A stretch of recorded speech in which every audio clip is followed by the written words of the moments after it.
I want to talk to you how you deal with being outnumbered. Either you're playing 1v2 or you're being tri-laned and you're there with your lane partner and you're really sad and you don't know what to do. I'll try and explain how I approach it. The most important thing to do in all the scenarios when you're outnumbered is to understand and recognize that you're weaker than the enemy, and all you need to do is to just farm and survive. The worst thing you can do is to die, because then the heroes that are spending a lot of time and efforts like shutting you down actually get like golden experience out of it. If you never die, that means only the carry is the one getting farmed, and both of their supports are usually like not really getting anything, and they're gonna like be under leveled.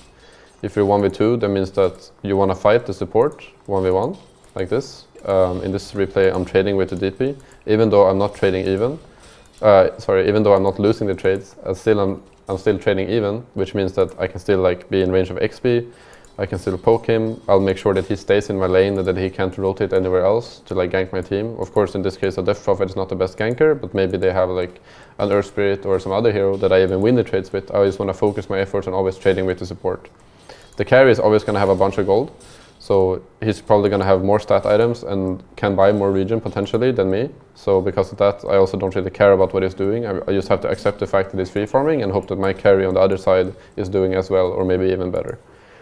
Another thing you want to do is to make sure that you can talk with your team and your position 4 player who you lane with. In this game, I tell him that I will be okay 1v2. I know that the Juggernaut is not going to kill me. I can just jump away from his spin. The Death Prophet has no real lockdown. Like worst case, I can even TP out of these heroes. There's like a lot of small things you need to like understand, because if there's no way for me to walk into this lane, maybe I would like tell him like, please, you need to come help me. I'm dying. I'm really sad. But because I'm doing okay, I need to like trust that he knows what he's doing, that he's gonna go gank other lanes. And now he's killing their offlaner while I'm still farming and doing okay in my lane. In some scenarios, if you can't even trade with the support, I would advise that you use buy boots and you try pull waves all the time. Maybe you can manage to sneak in here and just drag the wave to outside your tower. Maybe you're on a hero like Darkseer or Axe, you can just kill the wave really quickly and then worst case TP out if they come to gank you. I also suggest that you put a ward for yourself. If you're playing 1v2, it's very important to have vision of their heroes. Even if like I suspect that the DP is playing here, if I can see that he goes and pulls, it's really safe for me to just farm 1v1 against Juggernaut. Or maybe I'm fighting with the DP over here and I pull in creeps, and then I can see that the carry is running over to start attacking me. If I don't have a ward and I have no vision, it's really hard to like play around all these things, because you really don't want to die. So if you always need to play really safe, it's kind of hard to like get impact or to get farm, because you don't really know anything what's going on. But because I see the Jug here, I know I'm running up here. I'm trading with the DP a little bit. I can see that the Jug is not near me because I have this ward that sees him over here, so I can use my jump safely. If I didn't have this vision at all, you can tell like if I didn't see the Jug at all, right now he would go blind. And I don't know, maybe he's running like this with face boots. He's going from above. Maybe he's trying to like cut me from behind because he's expecting me to jump or something like that. But because I have this ward, I see he's just running straight at me. I know that I can queue like safely right now. And also because of all my trading, my Earth Spirit decides to come back to my lane, and we get this free kill on Death Prophet, and I get to pull this wave for free. Going even further back, if I never traded with Death Prophet and I only played defensive and ran away from him, I also would never be in this position in the first place where I could even pull the wave. Because I'm always fighting him and I'm forcing him to respect me, I can get easy access to the creep wave and to drag it around. But if I'm playing over here in the trees, or I'm like hiding all the time and just trying to farm the lane, maybe I'll get 1 or 2 CS here and there, but I'll never be able to like fully farm creep waves. Another thing is also because I'm pressuring him, free access to bounty runes. I could stack camps if I wanted to. Let's say I had a mag PA on my team, I could like, instead of fighting here, I'd go back, stack the camps, grab bounties, have impact in that way. Maybe I'm playing a hero like Sanking, for example. I know that I can even kill this wave all the time. Like I can stack for myself, kill these stacks. Maybe I'm playing like a faster hero. Maybe I'm playing some stupid thing like Earth Spirit off lane.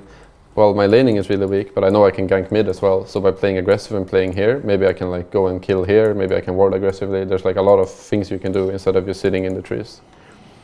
The last thing that I want to mention is that even if you do die, you need to like understand that you're like kind of on the you're starting to like give a snowball effect. You're kind of like falling downhill, and if you keep dying, it's just gonna get worse and worse. So a better thing to do than to stay in the lane and keep dying, if you feel like you have no place at all in this lane, is you just go help out some other lane. Maybe like, let's say in this lane, I'm getting completely zoned. Maybe I'm like getting destroyed. I can't even walk up the creeps. It's really sad. in this scenario, maybe I can like farm this creep, buy an Orb of Venom, and I can TP top, and then I do the same thing to their Chaos Knight, where he also can't lane. And instead of being in the scenario where their offlaner is laning and I'm getting shut down, I'm like using myself to shut him down as well. And then you're like kind of creating a equal position instead of like being on the back end. Because my hero is also a weaker laner than Chaos Knight, like I'm like fine with that scenario. Some heroes you play like Beastmaster or Axe, they can farm jungle instead. So instead of rotating, I'll just go jungle. Like even if you're level 3, you're playing Venom, you're playing Beast, you're playing Axe. Instead of feeding on the lane, you can walk over here. You stack these camps for yourself, buy a Quelling Blade, like farm these camps all the time. You tell your team, I'm leaving bottom. Maybe a support can go there and take XP. If the Jug starts pushing the tower, like he's gonna get frustrated, he's not laning against anyone, maybe you can TP back there and like keep farming them. Just make sure that you never die and that, that you're not just sitting AFK in the trees leeching experience. Even if your lane is going really poorly, and maybe your support that's rotating out is not getting any kills and you made a terrible decision, you know, like everybody's human, you can't always expect your teammates to play perfectly. I think you gotta kind of make the best, even here, you missed this stone. You gotta kind of make the best of the situation. You gotta like be like mentally strong and understand that the game goes on and it's not over like in 6 minutes. Even if I would have died a bunch of times, like right now I died 0 times, you know, I'm very happy. If you look at net worth, I think I'm probably not that far behind like the Chaos Knights. And sure, the Juggernaut is really far ahead, but I also look at my Earth Spirit, he's like way more farmed than their supports. So there's always like some upside to what's happening, even if it's bad for me.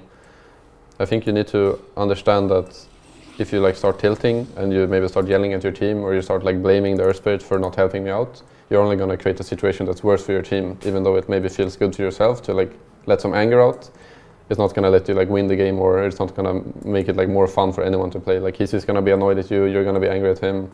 A lot of games I play, I get really frustrated with my supports. I think to myself, this guy is really bad, you know, like I wish I didn't have to play with this guy. But at the same time, I recognize like I'm probably one of the world's best offlane players. I can't expect people to play on the same level as me.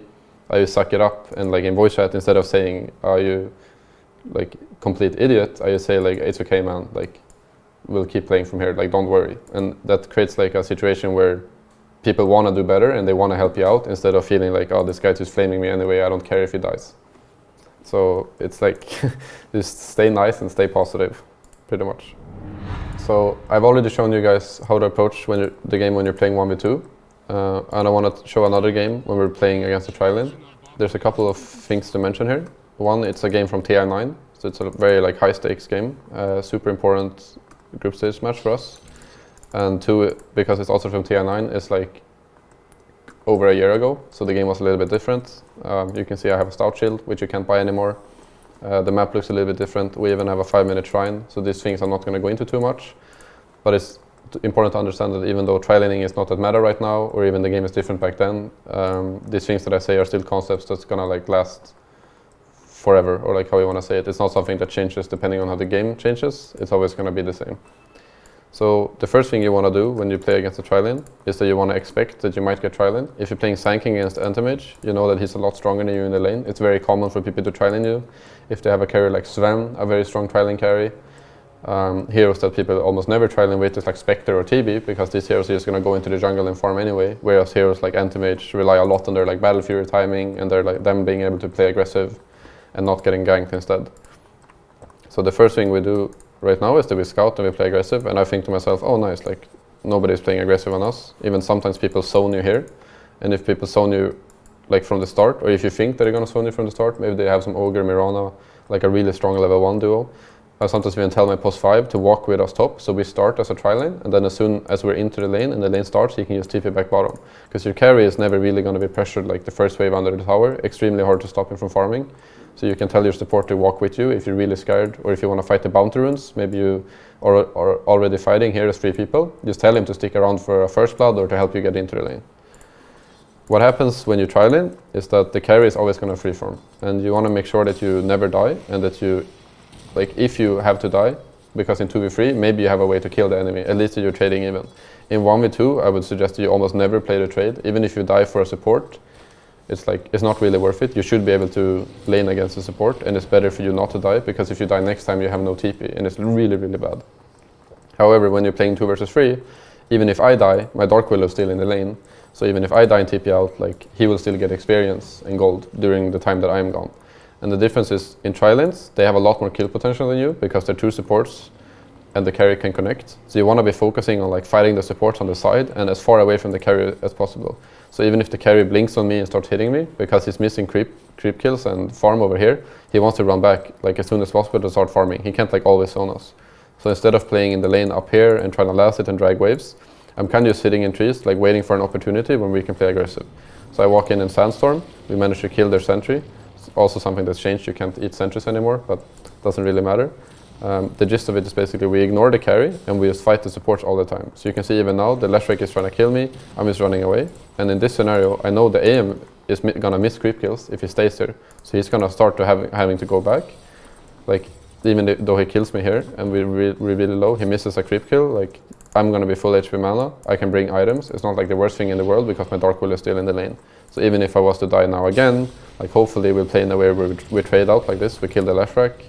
We're playing aggressive, we manage to pull to the hard camp, like instead of just playing safe and never dying, we're making things happen, we're playing aggressive. I can use all of my HP and mana and I can die and then I can TP out again and I can use all of my HP and mana. And as long as we get some kills or we get the creep wave, like you're getting something, you're getting golden experience, you're not just like level 1 getting zoned at the tower. You can see that they're both trying to zone us really aggressively, like we're always fighting, but the aim is in the tower over here, he has to last it. We have like a big wave pushing. I talked about this previously, if you have a big creep wave as well, you can manipulate the lane. It's very hard for the carry to help out, and 2v2, you know, Sanking Dark Willow against Grimstroke and Leshrac, we're not maybe super stronger, but we're not weaker. So it's all about like trying to avoid fighting 2v3 and trying to take like the 2v1 or the 2v2 fights. And another thing as well is if we can control this side, or you can pull waves, it's really, really good. Now it's hard because of AIM has a blink, but sometimes they have a carry that it's harder to connect. You can kind of just play here and drag waves all the time. So it's important to like understand what strengths their lane has and what strengths your lane has. And because I have Sandstorm as well, this is kind of cheating, this doesn't exist anymore. But because I have Sandstorm as well, it's really easy for me to farm stacks and farm camps. So even worst case, if we're not able to lane, I'll tell my support to just go stack camps and rotate out. And I'll just start jungling. Like maybe a few minutes later, this one will be triple stacked, I can kill this camp. Maybe he can go mid and bottom and help out, and their supports have nothing to do up here. As soon as they see us running away, they're also going to run away, and maybe then we can go back into the lane. And you want to keep like pushing and pulling in a way where you're not always doing the same thing. You're not like being predictable and staying in the lane and losing the lane. If you're losing a lane, you always want to make sure that you change things up and make something different happen. So you can tell even in this lane, like the aim is very farmed, you know, he has a high net worth, he's highest in the game. But at the same time, my Faceless Void is also really, really farmed.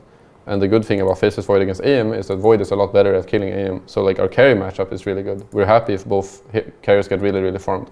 The worst thing we can have is if our Void has no items and then the AM has no items, because then the rest of the team is probably like stronger than us.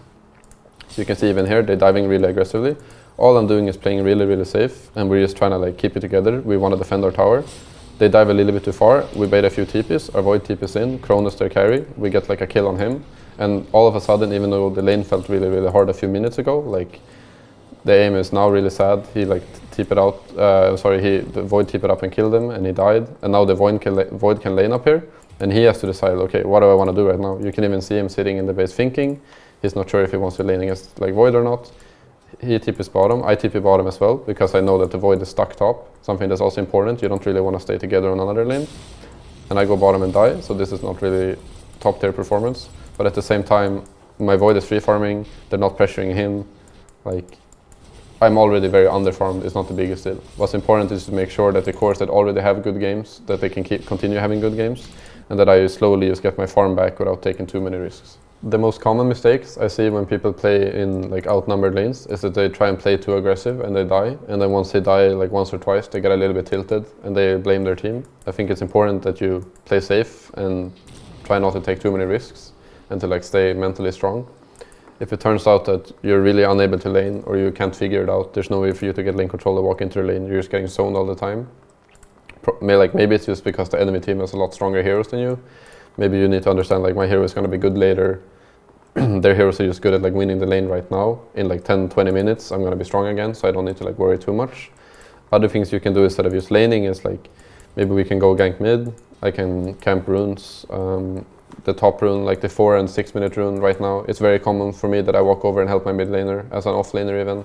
You can push out the lane and walk over there and maybe you get a kill. You can stack camps in jungle like Sanking and Axe. It's very easy to just fall back to the jungle, and then instead of you being pressured in the lane and you being like annoyed, instead it's like on their supports to play aggressive and play smart. So even though like maybe they can chase you into the jungle and they can kill you and they can be annoying, at least they have to make decisions and you're making the game harder for them and you're being like more annoying by not just giving them what they want, which is a bunch of kills. And I think the last point as well is to remember that your team is still being strong and your carry is farming, and to ask your teammates for TPs. Like if they're diving you can even bait. People like to, when they're winning the lane, they like to play really aggressive, so maybe they will dive us under the tower. I can show even here, like the tower is really low, we dive up and we TP in and we kill them. These kind of things is very, very common when you're playing from behind. So you need to be ready to ask for TPs or even tell your team 10 or 20 seconds beforehand, they're gonna dive me top, be ready to help me, something like that.